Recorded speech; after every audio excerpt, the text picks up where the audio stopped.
1er juillet, les 2 ou 3 ministres chargés des réformes, l'économie et les finances, le travail pour l'essentiel, arrivent avec des textes prêts et dans une forme de blitzkrieg, fassent passer devant le Parlement, en utilisant d'ailleurs tous les moyens que donne la Constitution de la Ve République, les ordonnances, les votes bloqués, le 49.3, tout ce qui est nécessaire, fassent passer en l'espace de 2 mois, sans interruption estivale, les 6 ou 7 réformes fondamentales qui vont changer le climat de l'économie et le climat du travail dans notre pays. C'est évidemment pour moi l'abrogation des 35 heures et la suppression de la durée légale du travail et le renvoi à la négociation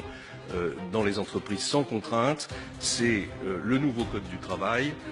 c'est la réforme de la fiscalité du capital, fondamentale pour relancer l'activité économique dans notre pays, c'est la réforme de l'assurance chômage, c'est la réforme de l'apprentissage, et c'est les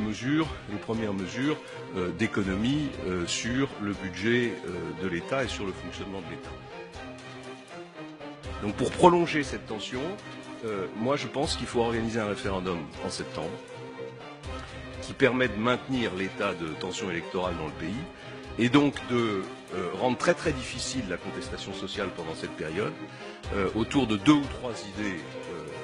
fortes et qui, à mon sens, ne font pas courir trop de risques au président de la République élu et à sa majorité. Ce référendum pourrait tourner d'abord autour d'une question fondamentale. Est-ce que vous êtes d'accord pour qu'on inscrive dans la Constitution le principe d'égalité des régimes sociaux entre le public et le privé?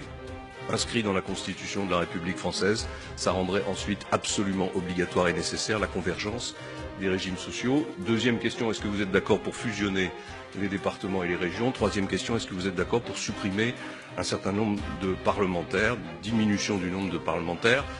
Ça peut paraître un peu démagogique, ça peut paraître un peu comme la